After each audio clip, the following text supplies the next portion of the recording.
One Stop Wrestling YouTube channel once again. Today's guest comes all the way from OVW. That's right, Ohio Valley Wrestling. You may have heard from him in the past. So I'm going to introduce him.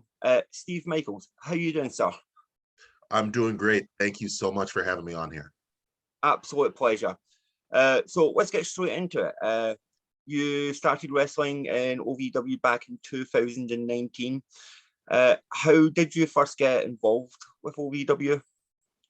Yeah, so it actually happened through Jay Bradley, who was working at OVW at the time. He's now with the NWA.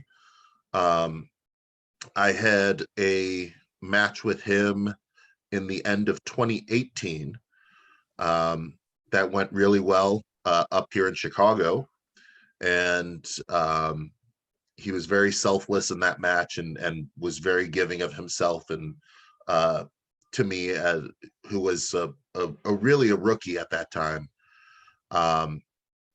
And so then you fast forward to I believe it was September of 2019.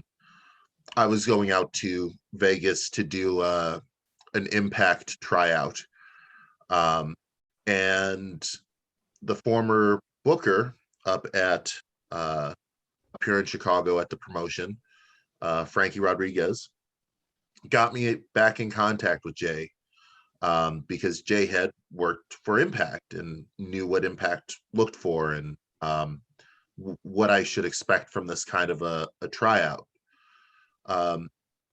And Jay basically got a hold of me and was like, look, this is kind of a cattle call tryout. You may get something. You'll probably get extra work for the night.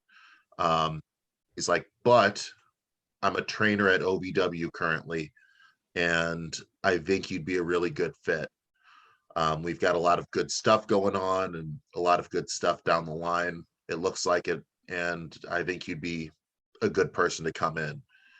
And as someone who had grown up watching tapes of OVW, and seeing the old Cena matches and stuff like that from, the early 2000s, you don't turn down that opportunity. So I, of course, said yes, and we figured out scheduling, and I made my debut down at OVW in September of 2019. That's really cool.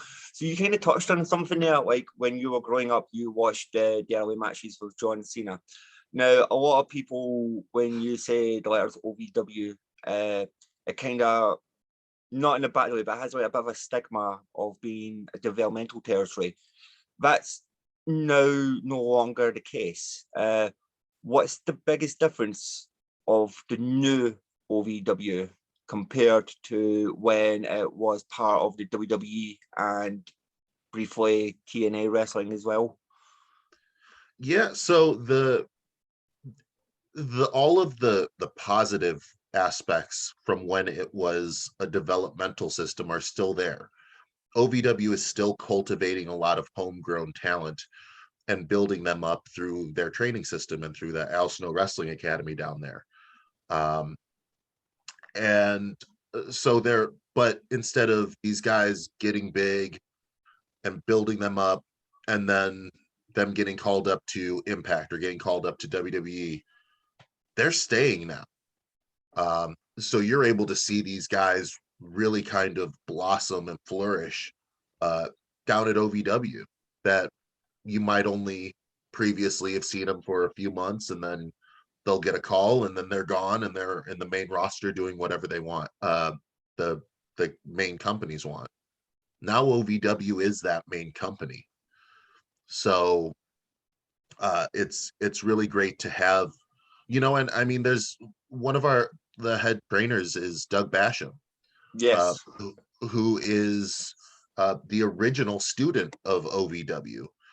He is one of those men that got called up when they were a WWE developmental. Like, this is a man who has wrestled at WrestleMania.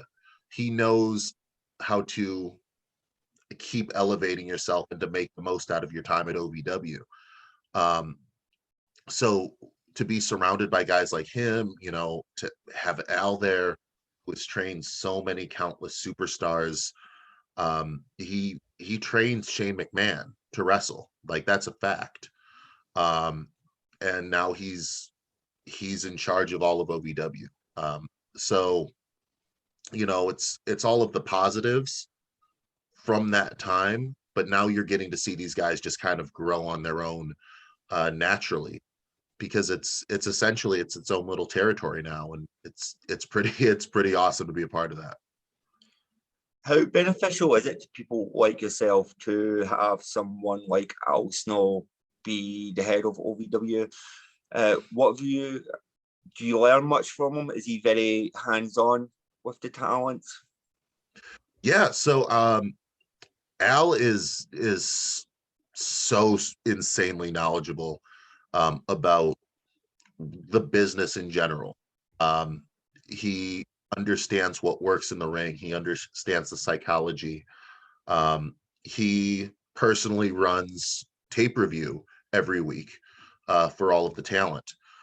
So we can go and rewatch last week's show, and he'll sit there with us in front of the TV and just replay it, and then he will critique the matches. So we can directly learn from him. He's backstage every show in Gorilla, and he's given us thumbs up, thumbs downs. Same thing with Doug. He's back there too. And, you know, so, I mean, we're able to get immediate feedback from a man who has been there. He's been to WWE. He's been to Impact. He's been everywhere. So it's so insanely beneficial to have that kind of wealth of knowledge. And it's, as someone who grew up watching, I grew up watching Al. You know, I had his action figures as a kid.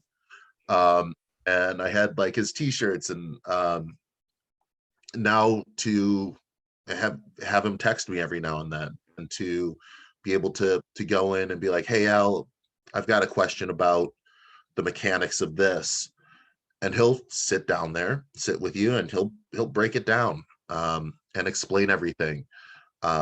So yeah, having him running the show is so beneficial to what the company is today. That's amazing. So something OVW does, like a lot of wrestling companies currently aren't doing. You guys run a lot of live shows. How beneficial is it to run the live show rather than it being pre-recorded taped? Does that help you in any sort of degree? It does. You know, last year, OVW has been doing these house shows, non-televised house shows for a while, but last summer we really picked it up, and we did dozens and dozens of house shows over the summer, to the point where I believe it was July, I was only home maybe like 7 days out of the entire month, because I was pretty much just on the road doing these house shows. And that's really kind of a great thing for us, because we're able to go out there, we're able to try and figure out, you can't always go on TV and do a move for the first time, because you don't know how the crowd may react. We can refine that now on our house shows. So something you may see in a house show in June may end up going on TV in November, and then you can then see the track of, oh, okay, they were building this up, trying to see how this would work, trying to fine tune the mechanics of everything, and then boom, we get out there on TV, and we're able to do it because we already know how the crowd's going to react. We already know how to execute the move or execute the match the way that best amplifies the story we're trying to tell. Awesome. So I'm going to rewind back to last year. You were victorious in the Nightmare Rumble. How much did that mean to you? Is that like one of your biggest accomplishments to date so far? So I actually didn't win the Rumble last year. I won the It's okay. I did, however, win the last chance battle royal where I eliminated 20 people to get an entry into the Rumble. But that being said, the Rumble's always fun, and that's one of our, I think in the locker room, that's everybody's favorite event of the year. Just because there's so many moving parts. So there's surprise entrants that show up, and people from the past of the company that make their return, or people that have never been a part of OVW that make their debut. And so it's really a fun, exciting kind of feeling to be a part of that show and be a part of that match. Did you watch this year's Royal Rumble at all? I did, yeah. How does it feel like being part of OVW when you watched the Royal Rumble with seeing the fingerprints of OVW all over it? Because now you have Brock Lesnar, Randy Orton, John Cena, Batista, who've all won the Rumble twice and gone on to such great things in their career. Does that kind of spur you on? Yeah, it's so cool to always just see the history of the company, and to still hear people talk about OVW. You know, I mean, WWE put out a special on the Ruthless Aggression, and one of the whole episodes was about OVW. So it's undeniable what the company has done in the past, and the impact it has had on today's main WWE roster and today's main Impact roster even, and to an extent even some of AEW, you know, because Cody came through OVW as well. Yeah, and people might not remember that. So it's very humbling to be a part of that history now. But it's also something to aspire to, and I think you know, we talk a lot about the history of it, but man, the future is just as bright, if not brighter, than what you're seeing today. I totally agree with you. But just focusing on the WWE subject there for a second. So a lot of people have left the company over the past 18 months, 2 years. Has there been any rumblings about people coming from WWE to OVW? And personally, who do you want to get in the ring with that's currently a free agent? You know, it's always possible to have those guys show up. I mean, we just had Chris Masters showed up at the Rumble this year. Yes. You know, and so I mean, it's always possible. OVW is becoming the place where people want to go now. I can't tell you how many shows I've been on recently where people are like, "Hey man, how do I get down there? Like, how can I get on these shows?" And these are in cities where we may not necessarily have terrific TV coverage, but people are watching. You know. That being said, if there's somebody, a former roster member I would like to wrestle, it would be Matt Cardona. I would absolutely love to have a match with Matt. He's been killing it out on the indies at GCW and all over. I would absolutely love to get in the ring with him. Mike Bennett is another one of those guys who got released and just found a whole new fire. That's kind of the crazy thing. It's like you see these guys get let go, and it sucks. You know, it sucks because you lost a job. But a lot of times it kind of reignites a flame under a lot of these guys, and you kind of see new versions of, you know, who they were and who they are, and it's exciting, and it makes you want to just kind of be a part of that and get in the ring with them and see what you can do. I think Matt Cardona has been absolutely killing it. I think he's benefited the most from being released from WWE. It may even be a blessing to him, the way he's forwarded his career. I think he Yeah, accomplished everything he could there.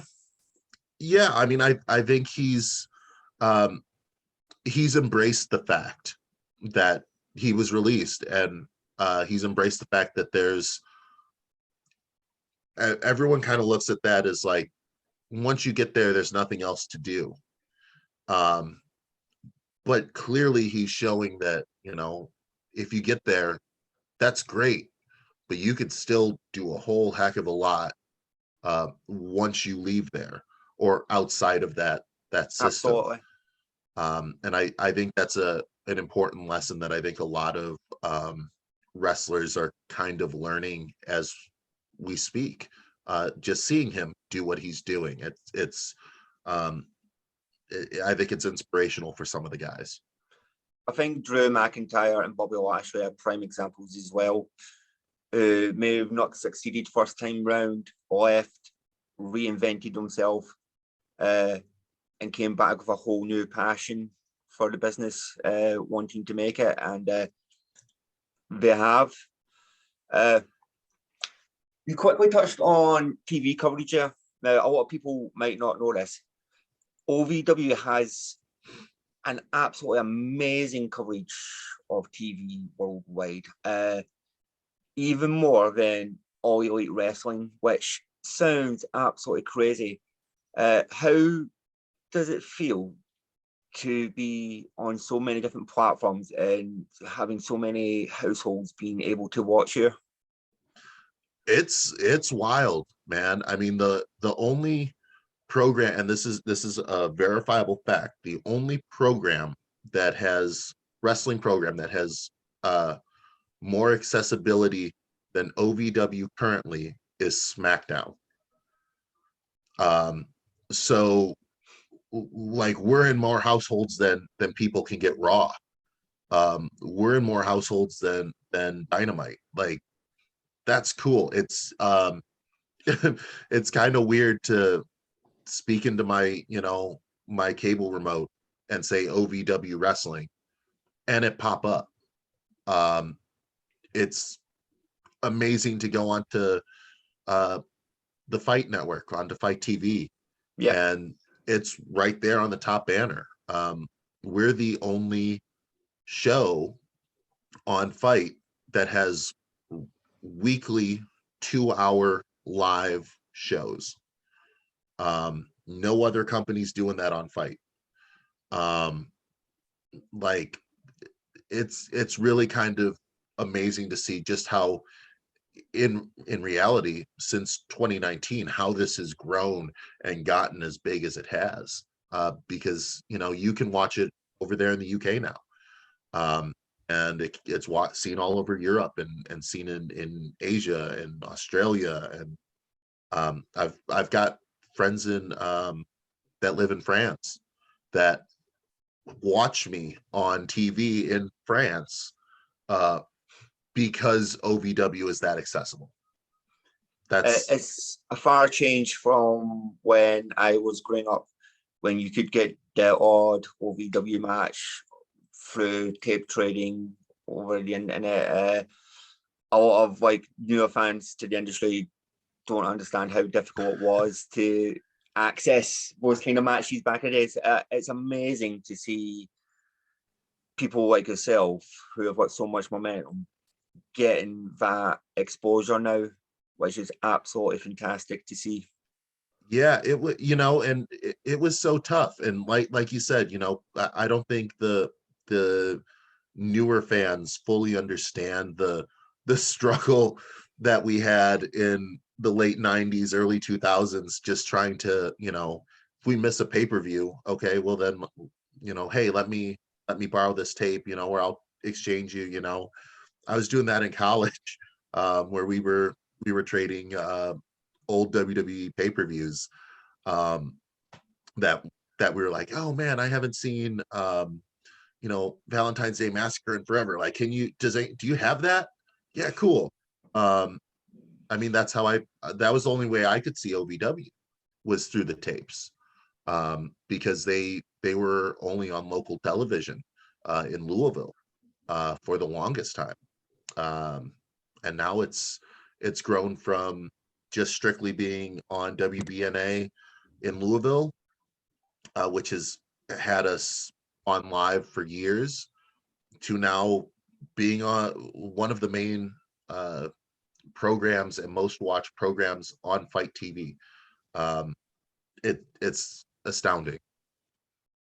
Did you have much of a tape collection while you were growing up personally? I did, yeah. Oh yeah. I would tape every Raw, I would tape every SmackDown. I would if I remembered to, I would try and tape the heats or the metal and Jacked and all that stuff. I was more of a WWE fan than WCW, so yeah, I had my tapes, and then like my cousins, they were fans, and so I was able to get tapes from them, and people at school, and so yeah, I was a tape trader for sure. So I'm going to let you into a true story, which seems crazy, but I promise you it's absolutely true. So growing up in Scotland, it wasn't the most accessible sport you could find. Like Raw would be on a Friday night at 11 o'clock. Nitro for many years was in German.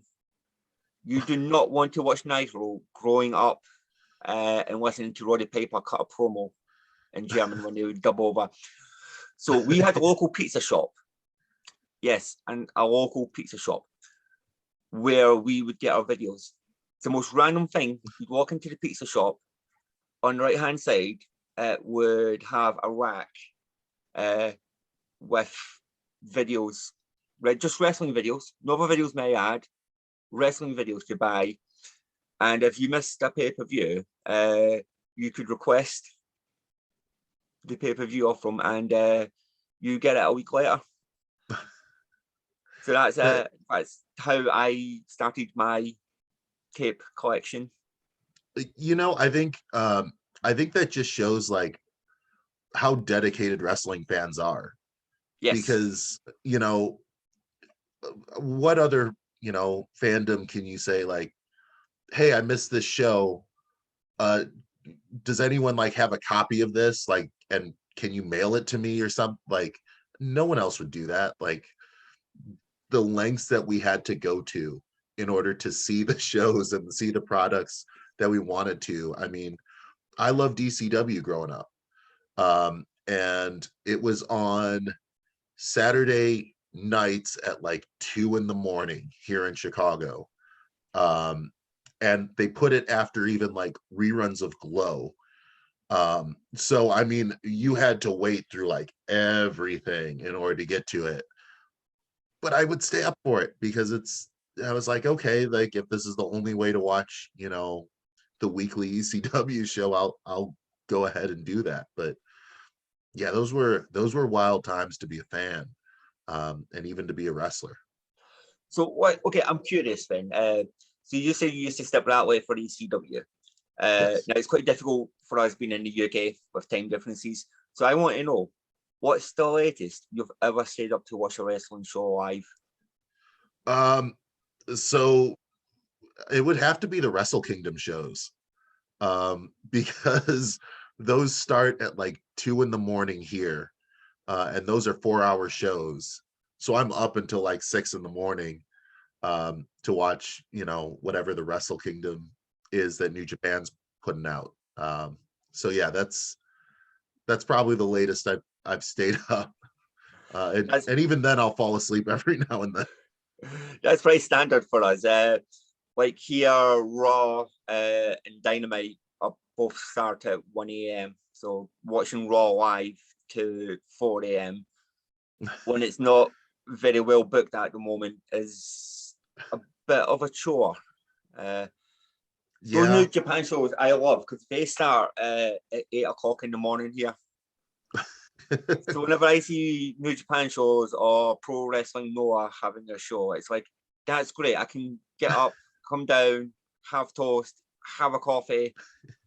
See, that's why I've never complained about like, oh, I got to stay up at 2 for New Japan, because I know how late you have to stay up over there just to catch Raw, like like and on a weekly basis. So it's like I can do this like for like 2 nights in a row, like once a year. Like I'm not gonna complain about that.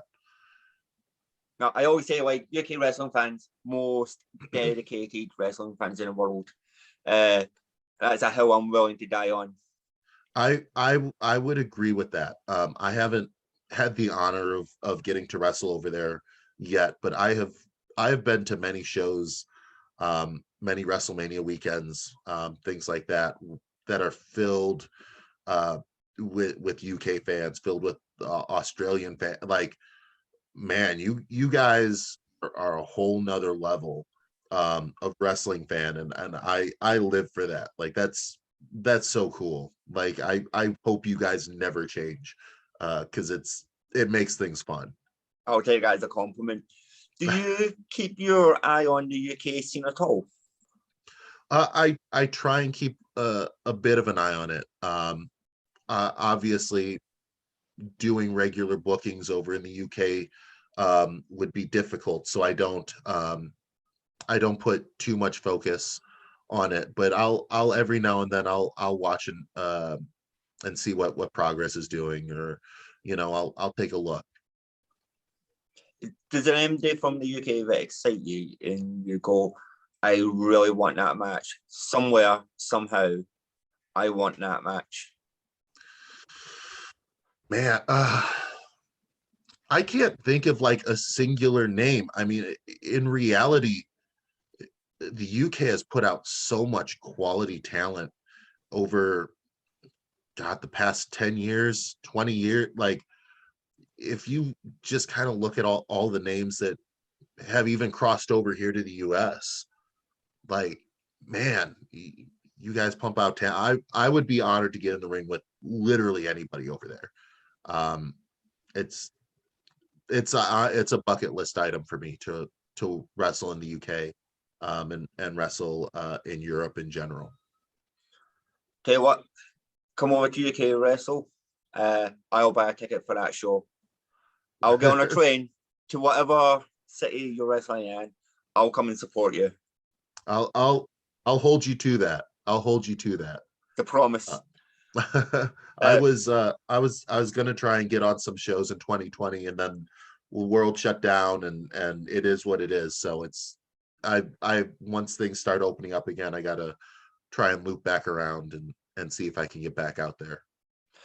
Yeah, so obviously, as you said, the world shut down. In what ways did it affect you from like a wrestling standpoint? How difficult was it when fans vanished and it just wasn't the same?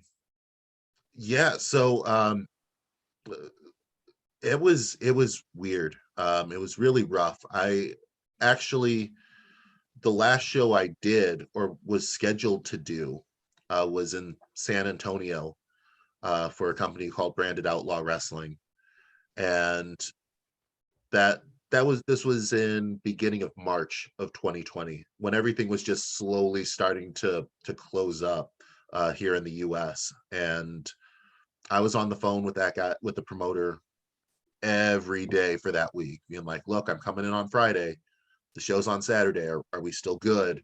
He's like, yep, we're still good. Friday I fly in. Friday at noon, the San Antonio mayor is like, we're shutting down the city effective tonight at 11. And I was kind of out of luck, and I had to find a show down in Laredo, which then I knew was going to be my last show for a long time. I made a point to kind of savor that moment. I made a point to savor that moment because I didn't know when I would get an opportunity to wrestle again. I don't think anyone did. We just kind of knew that things would be rough for a while, and this may not come back. I was out of work for about 6 months. because OVW shut down, and all the other all the smaller indie promotions shut down. In that time, I did one match and one show in Orlando for a company called Pro Wrestling 2.0, which I had come up from and trained at when I was first starting. I talked to the promoter, was like, look, we're doing an empty building show. Would you want to do it? And I was like, yeah, I need to do something. Like I'm sick of being at home. So working that empty show was so weird. It was it's almost like working training matches in a sense, because the only people that are there that are reacting are other wrestlers. So it's, it felt very hard to kind of get into the same mindset of character and of just in order to get to that spot I needed to. And then OVW eventually came back, and when they came back, we came back just over the bridge in Jeffersonville, Indiana, because while Kentucky was shut down, Indiana had opened up. So we were able to run shows out of the arena in Jeffersonville, which wasn't a terrific venue. It wasn't my favorite venue to work in. But it was like a family reunion scene when everybody finally came back in, because we were like, okay, cool. Like, I haven't seen you in a long time. Like, I saw you every week, and then we just kind of all disappeared.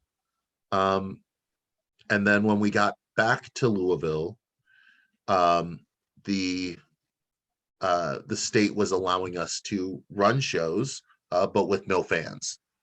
So I went back to doing empty arena shows. And it is still the strangest thing I have ever dealt with, just because I don't have the fans to interact with. I don't have anybody to feed off of to know if what I'm doing is actually working, and if I'm actually entertaining anybody, because there's nobody there to tell me to cheer me or boo me or to tell me I suck, or like, so I'm glad that things are at least normal enough that we can have crowds at shows. I will never take that for granted ever again. But it's nice to slowly be getting back to, I guess, this new normal for wrestling. Did you watch much of what other companies were doing during the empty arena era to see how they were doing it and what you could take from that to do your own? Yeah, I mean, I definitely watched what WWE was doing. I watched a little bit of what AEW was doing. AEW was a little bit different because they had literally had their a football stadium to themselves. But I was watching with the Thunderdome, and the early stuff that they were doing at the Performance Center. It's hard to, as a wrestler, there wasn't anything I could really take from what they were doing, because they were all kind of in the same spot that I was in, and that we all were in. So yeah, I think it was, but it was interesting to at least see, like, hey, everybody's in the same boat, and everybody's trying to figure out the same things of how do we find new ways to entertain when we don't have the crowd to interact. I think the empty arena era is what it is. Some of it worked, some of it not so much. We got some good moments. We got stuff like AJ Styles versus Undertaker, which I still think is the perfect way for Taker to disappear into the background. And then we got things like Street Profits fighting ninjas, which made no sense. I'm friends with a couple of those ninjas.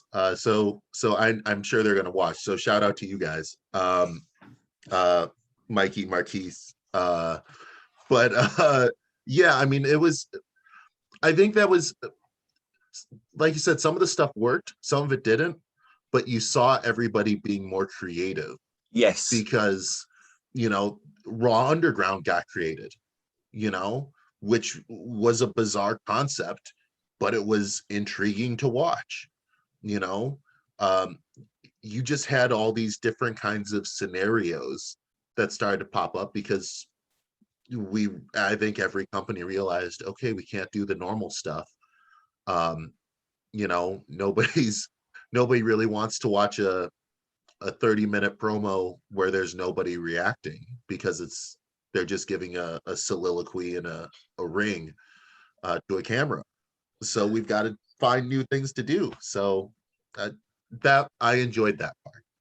I think the moment, well, I kind of realised that this wasn't normal because you guys over there wanted to shut down, and I think the week after you shut down was the episode of Monday Night Raw when Stone Cold Steve Austin was scheduled. Mm-hmm. And man, Yep. to watch Stone Cold Steve Austin cut a promo in the Performance Center was just so surreal. And then that's when it hit me that we don't know when we're going to get fans back. We don't know how normal things are going to get. But thankfully, now things are progressing and we're getting back to that normality, which is absolutely fantastic.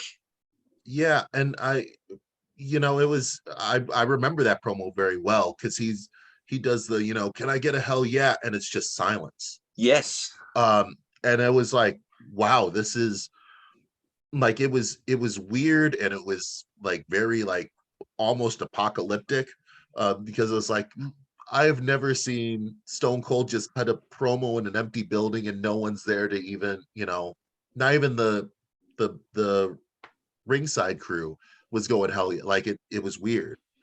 But I know as soon as I came back and that first show I did with a crowd, I had never savored a moment more in my life than that moment of coming out and hearing the crowd reaction, hearing my music, hearing the crowd, and just being like, yeah, like this could all go away.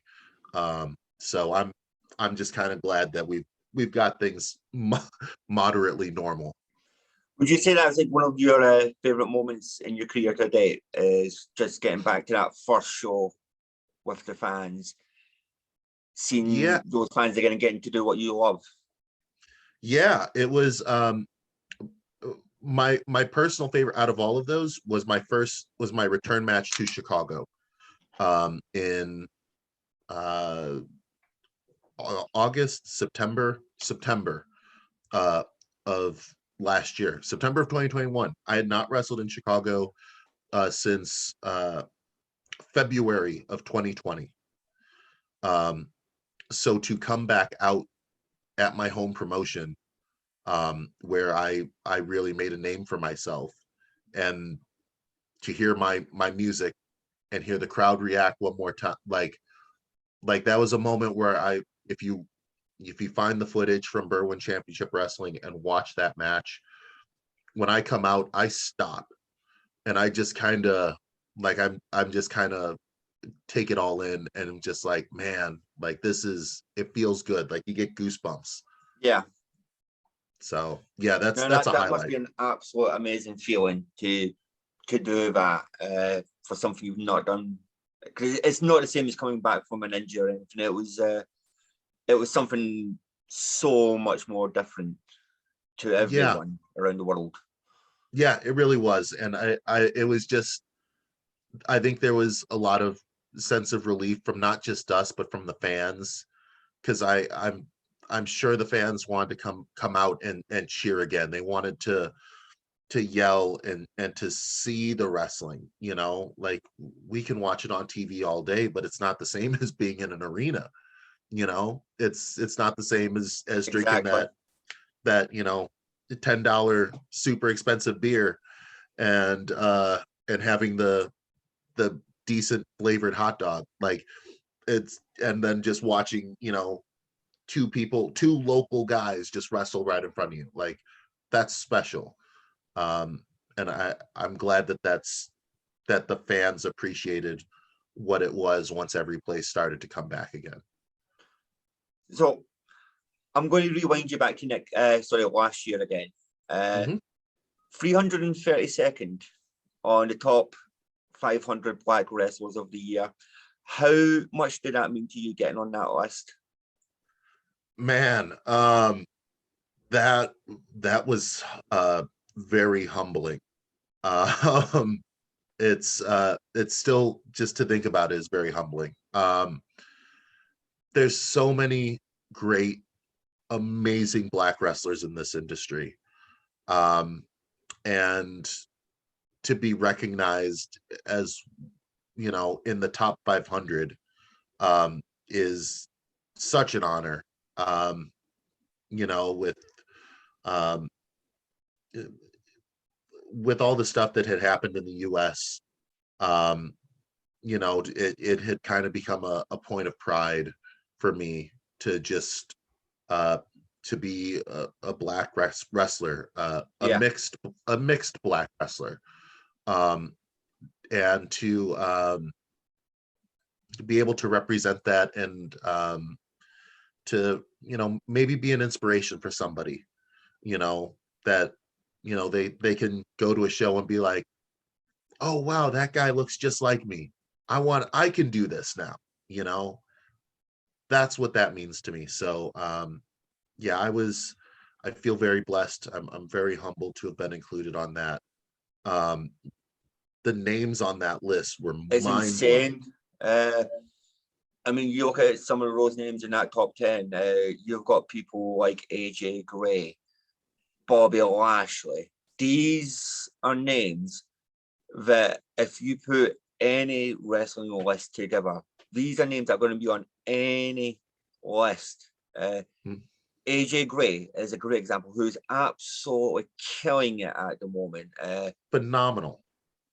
Had an amazing match at GCW at the Hammerstein Ballroom. Yeah, so it's absolutely amazing for you to see you on that list.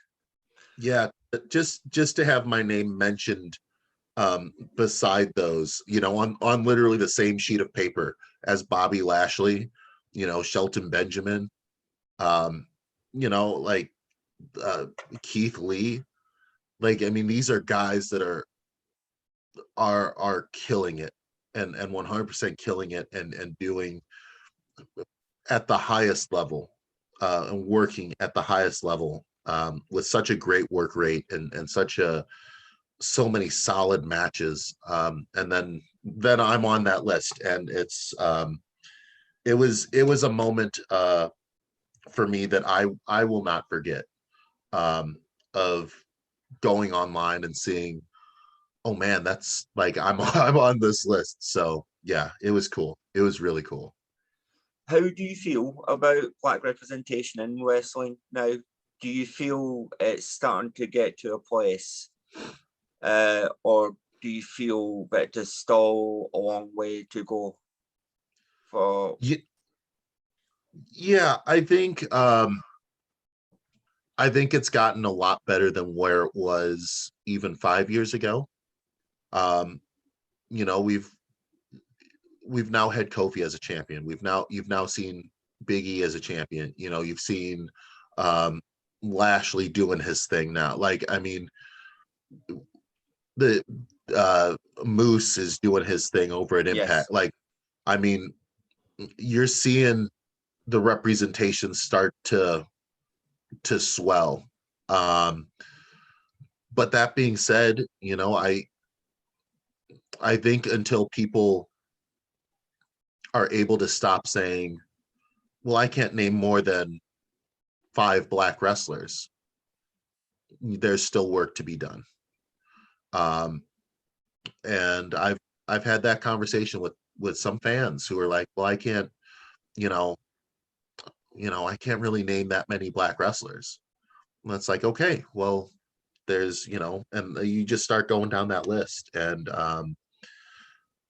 both male and female, Trisha Dora, who I had a chance to train with at Team 3D for a little bit, is doing amazing things for women's wrestling. Yeah. And so, I mean, we're out there, and we're doing the best we can. And I think the fact that the Black Wrestlers Matter show is now a regular thing.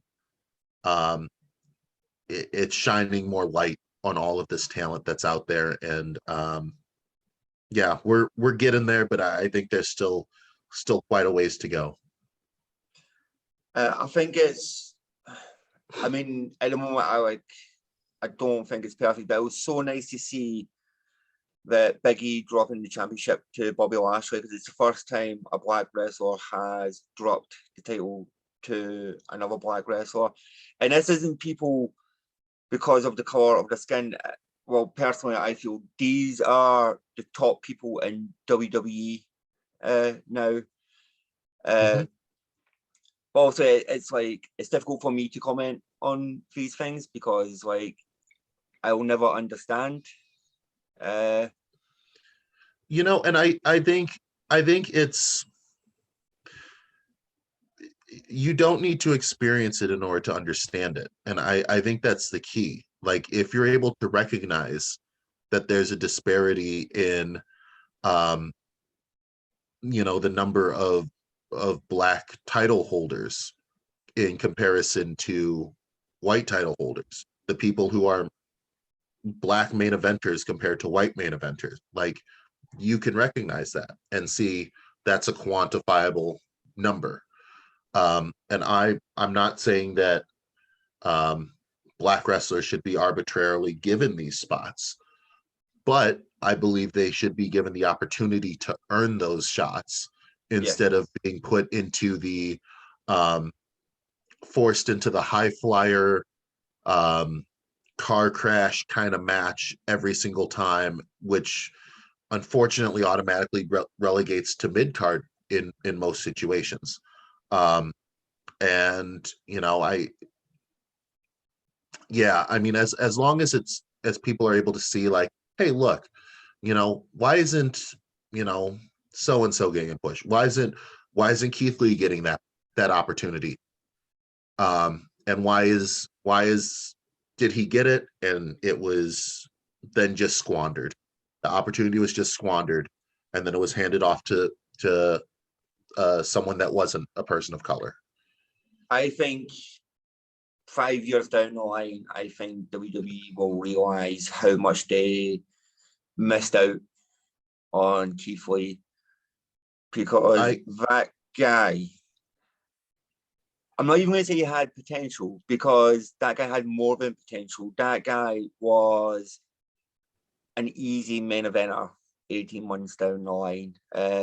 His little moments at Survivor Series, he had everything you could ever want from a main eventer was in Keith Lee. And for some reason, WWE done what WWE does best and squandered a huge opportunity.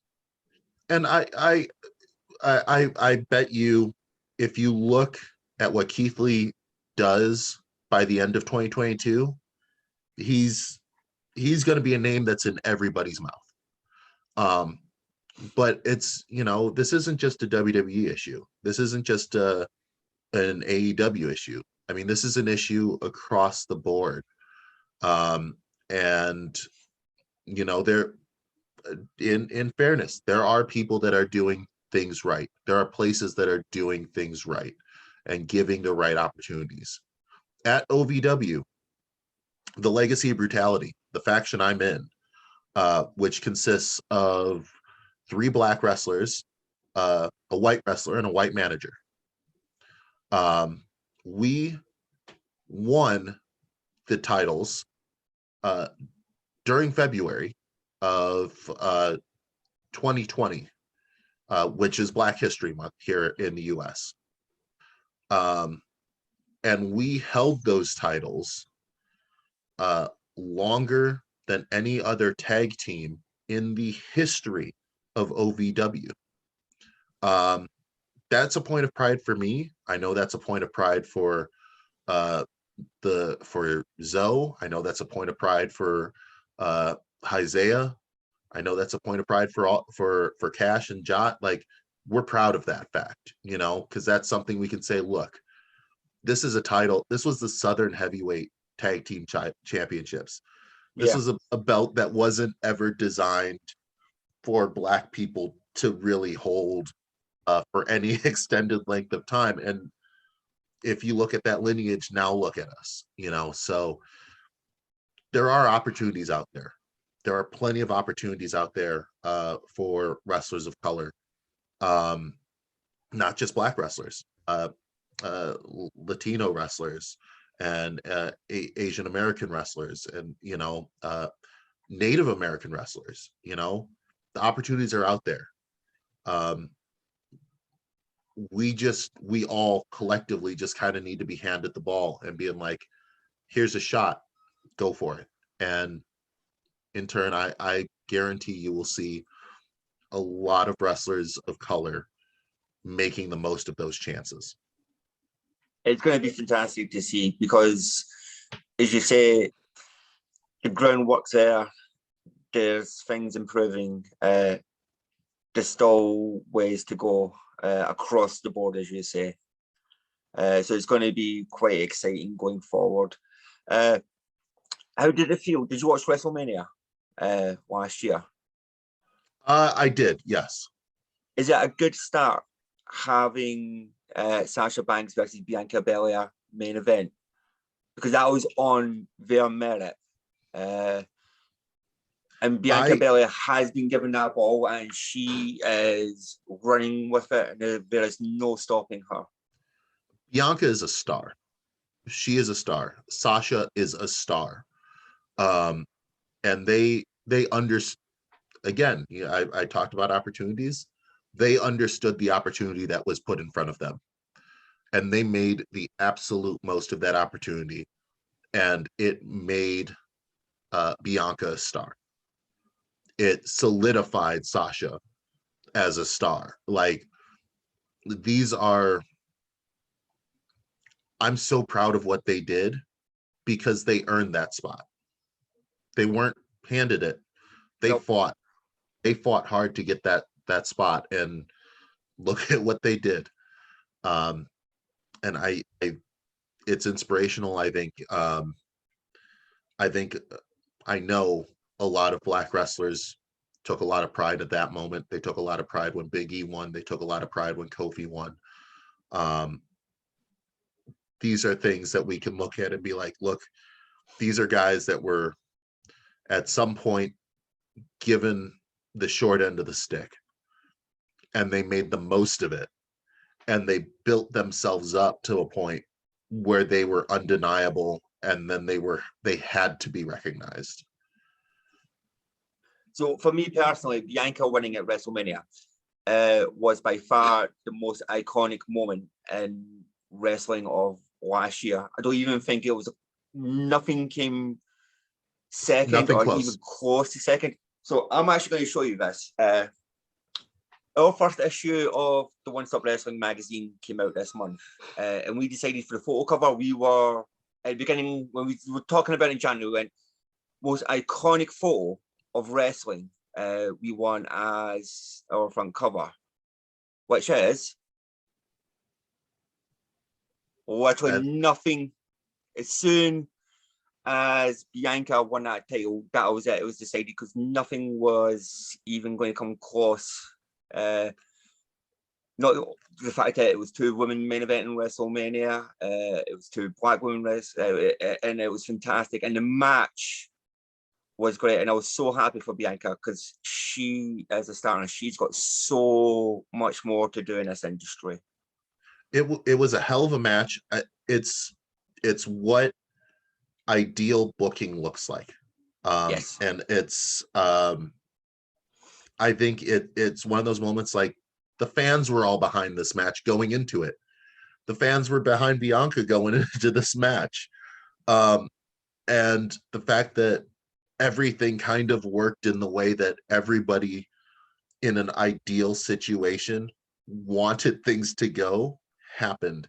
And it just became this moment that I think is going to honestly, that's going to be on WrestleMania highlight videos for the rest of time.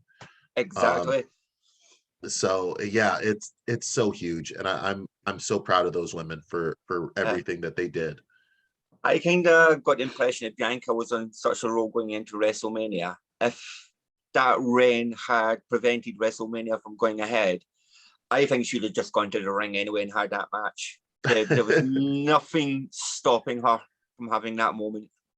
Yeah, I mean that match would have happened one way or another. If it wasn't that day, they would have moved it to the next day. Like, it We that would match have that resorted match. back to the 7 hour WrestleMania the next Yeah, day. yeah. I mean, it's not like we all haven't sat through a 7 hour WrestleMania in the past at live events. But yeah, I mean, man, that was a good moment. That was a real good moment. So I've got some quick fire questions for you.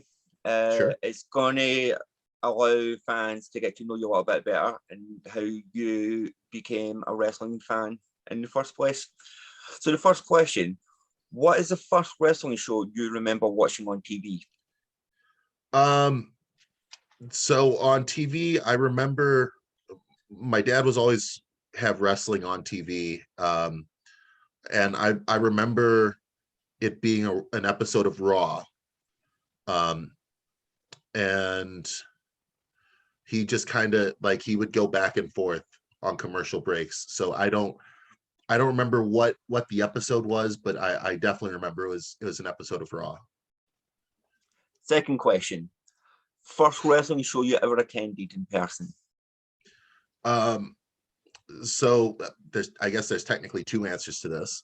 Uh, when I was a child, we went on a Disney trip, and they just so happened to be filming Nitro outside of MGM Studios that day. And so I remember that was the first time I've ever seen wrestling. So I was like, I remember seeing Nitro and just being like, what is this? And my dad was like, that's wrestling. Um, but the first show I ever went to, was SmackDown at the Allstate Arena, uh, the night John Cena debuted. Oh, that's such a cool first wrestling show. Yeah, I'll never forget that. Such an The iconic. It's one of the most iconic SmackDown episodes ever. Is it that is. when he came out and slapped Angle? Yeah, and the funniest thing was, like, Kurt Angle asked, and who are you? And he's like, my name is John Cena.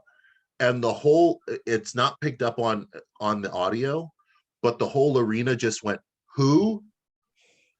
And looking back on that moment, it's probably the funniest crowd reaction, because now everybody in the world knows who John Cena is. So Yes.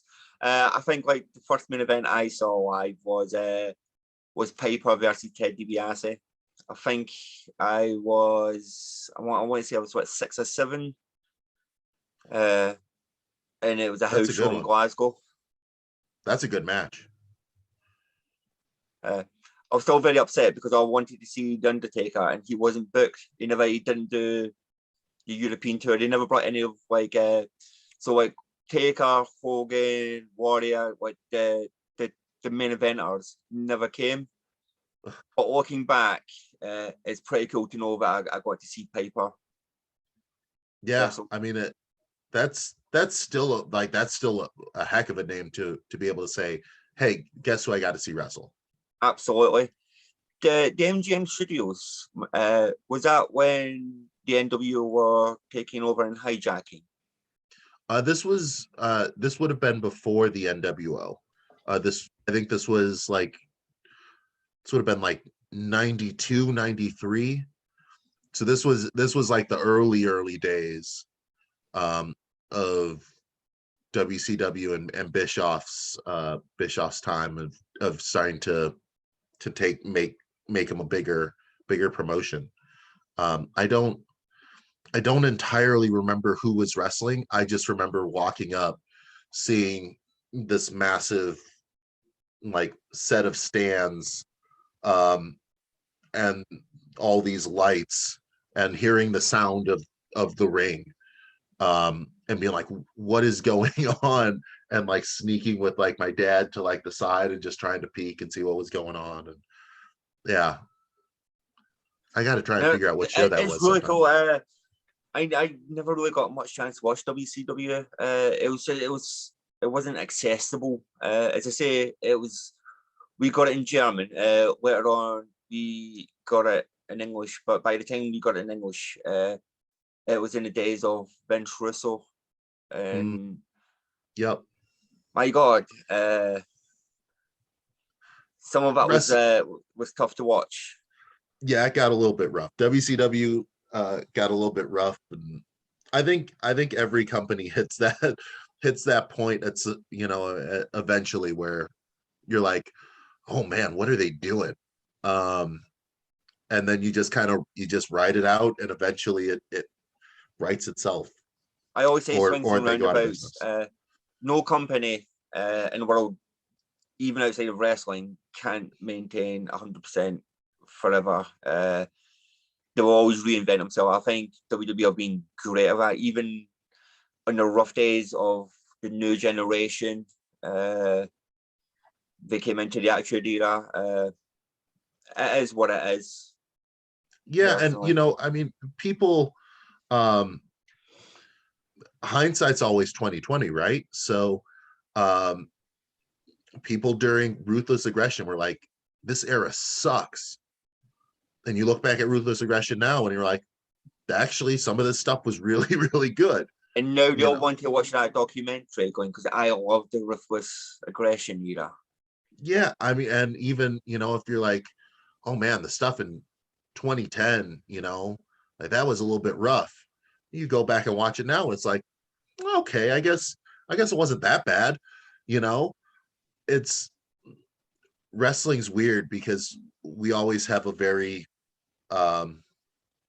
very focused view on everything. It's never outside of like booking and stuff, it's never very holistic. Do you think wrestling fans are too judgmental and they're too quick to jump on the product? I do. I think the internet has given a lot of unnecessary voice to people that may not necessarily deserve to have the platform. Yeah. I think if sit back, enjoy the ride, enjoy the product. It's essentially the same thing that you watched back in the 90s, just with less swearing. Like that's the reality of it. I kind of feel like, from my point of view, I kind of feel like a lot of people jump on Raw at the moment saying, oh my God, Raw is like the worst TV show. But there was a match with AJ Styles the other week, went 18 minutes. And it was phenomenal. And they're putting these matches out. Are they doing it for 3 hours a show? No, but there's so much good content. And not with just WWE, with every wrestling company out. But as you say, wrestling fans, for some reason, like to be judgmental, and then look 10 years back going, oh, well, wasn't that bad? I quite enjoyed it, really. Yeah, it's funny what a little bit of nostalgia can do to pro wrestling. Yeah. Because I mean, some of the stuff that even wasn't great in like the 80s, you can look back and be like, oh, okay, like that was actually kind of fun. Like the storytelling in it was fun. Like I wish fans would just enjoy the ride. Like let us take you on the journey. Let us just watch the story unfold. I couldn't agree with you more. So my next question is your all-time Mount Rushmore of wrestlers. it would go Ric Flair. You've got to have Rock on there. You've got to have Austin on there. And I would put Cena on there. I'm the way I'm looking at it is for overall impact, not just in the business, but externally as well. Like, these are all names you can go down the street to, you know, the local bar or the local grocery store and just be like, hey, you know, if you heard of Ric Flair, and they'd be like, oh yeah, that name sounds familiar. You know, have you heard of Stone Cold? Yeah, of course. Like, they have a cross, they've gone cross genre. I mean, it's always like a really good question, because no matter what answer anybody ever gives, there's no wrong answer. Exactly. And it's like one of those questions where you can actually go to a pub and legitimately argue for hours. I have my best friend and brother, he and Bob, he and I go back and forth all the time, and we'll have long conversations over who the greatest, you know, wrestler was, who the greatest cruiserweight ever was, what the greatest show ever was. Like, and there's no wrong answer. That's the beauty of wrestling, is it's whatever you want to take out of it. Exactly. So just to reverse that question ever so slightly, your top 3 wrestlers in the world today. Oh man. I believe Roman Reigns is he's got to be on that list. I would go with I'd go with Dean Ambrose, and I would say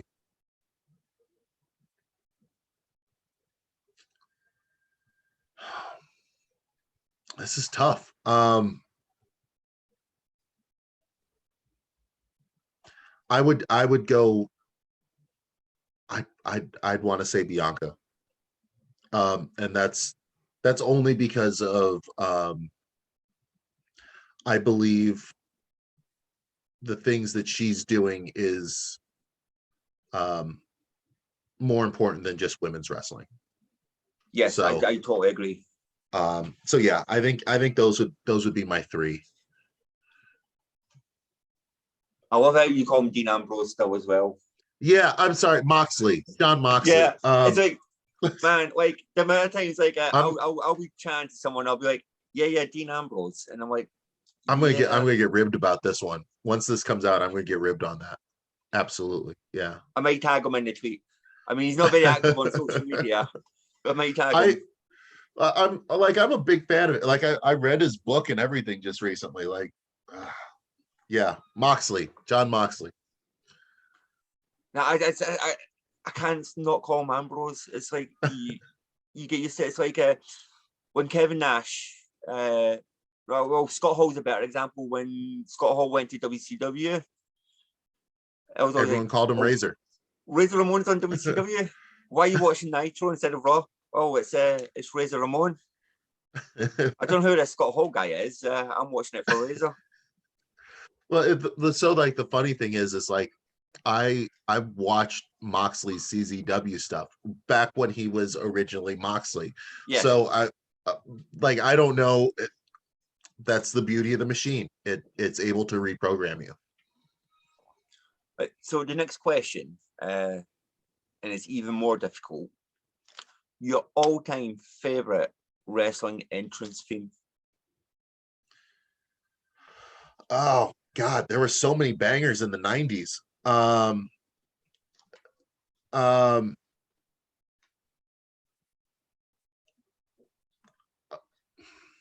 It's either Bill Goldberg or Stone Cold, which I clearly is very an ironic pick, but when you heard that glass shatter, like, you know, somebody was gonna get their ass kicked. And Yep. Goldberg's was just so, it was such a driving song that like you knew there didn't have to be any words, there didn't have to be any frills to it. It was just like Goldberg. It was like you knew Goldberg was coming to that ring, and 60 yeah, seconds later, you knew it was trouble. You knew something was coming imminently to that ring that was going to be worth watching. So on the note of Stone Cold Steve Austin's theme music, there's a bit of this interview on YouTube, and it's like my favorite interview ever. Kevin Owens shared like a story about Stone Cold Steve Austin's music, and it's the greatest thing ever. So he was saying like he was playing with his wrestling figures, and his favorite thing was to have the figures walk down the ramp to the entrance music. Like he wanted to take that extra step, so he wanted that instant smash of the glass. So what he did was he smashed the glass off the wall, which resulted in his dad coming in. And he says, my dad came in, he beat the crap out of me. He says, that's quite normal for a kid wanting to recreate this. But to be fair, my dad had a point, because I was like 16 years old and doing this nonsense. Yeah, that's I never did anything that crazy. But yeah, I could totally see that. It's my film. That's It's relatable. like this image of a 16-year-old Kevin Owens throwing a glass against the wall, pretending the Stone Cold's coming out. You got to get that glass shatter. If you don't hear the glass shatter, it's all pointless. Absolutely. So, all-time favorite wrestling video game? No Mercy. That was quick. No hesitation on that. I grew up on the N64. That was like my formative years. That was my console. And I played that game endlessly. I actually just recently rehooked it up, my old N64, and put No Mercy in, and it still had my original create a character of myself on there. Yeah. And it was fun to look through that move set and be like, oh, I do none of these things. And then subsequently re-update the whole character. Yeah, that was a fun game. It had good controls, it had fun unlockables. Yeah, I like that. I really like that game. I never got a chance to play it. I didn't grow up with an N64, unfortunately. So for me, it was always SmackDown 2. That was the game I sank most of like my teenage years into. One of my good friends, they had the PlayStation, so we would play the SmackDown games, and I would go over there. And I would always play Big Boss Man. That's the one thing I remember, is I'd always play as Boss Man. But yeah, that was a good game too. Those like 1990 through or 99 through like 2003, 2004, the wrestling games that came out were really, really solid. And it was fun.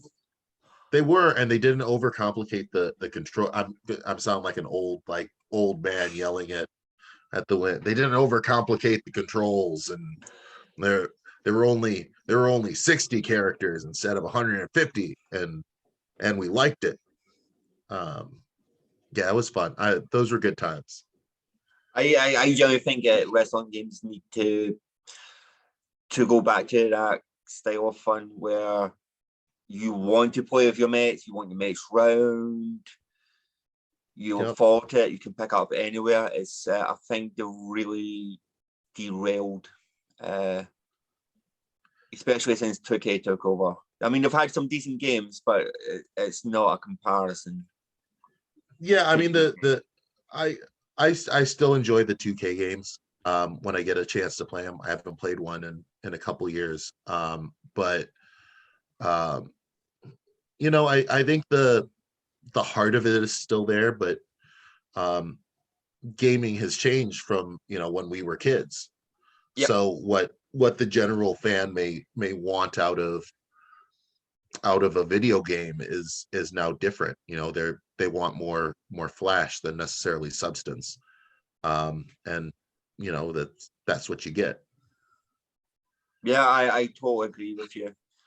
So I want to say like a huge thank you for taking the time out during your day to sit down and chat. It's been a lot of fun. I've really enjoyed it and really enjoyed getting to know you a lot better.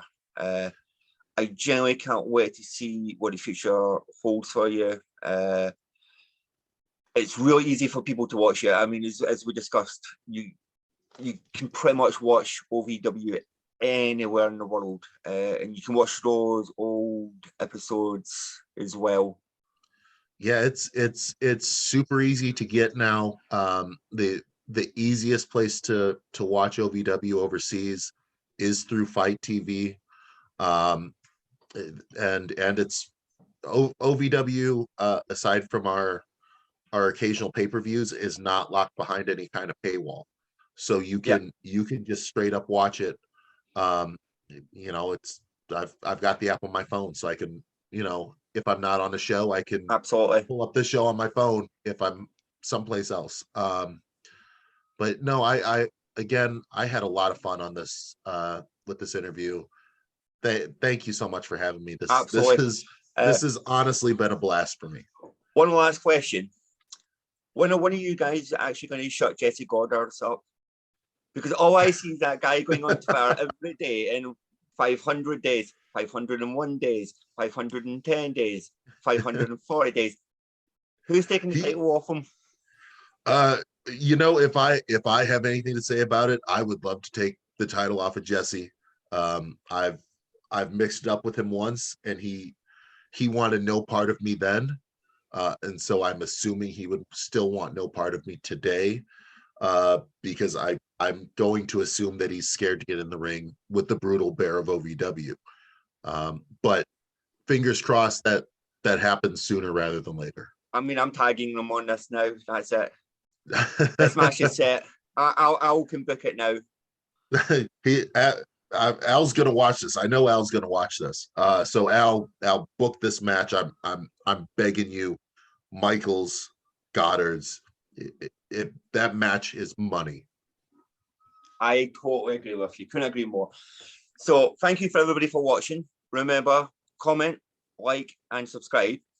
And don't forget, the first issue of the One Stop Wrestling magazine is now on sale on onestopwrestling.com, which actually has, if I can find it, if you want to know a little bit more about OVW,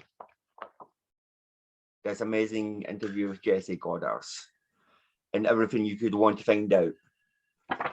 So until next time, everybody, goodbye.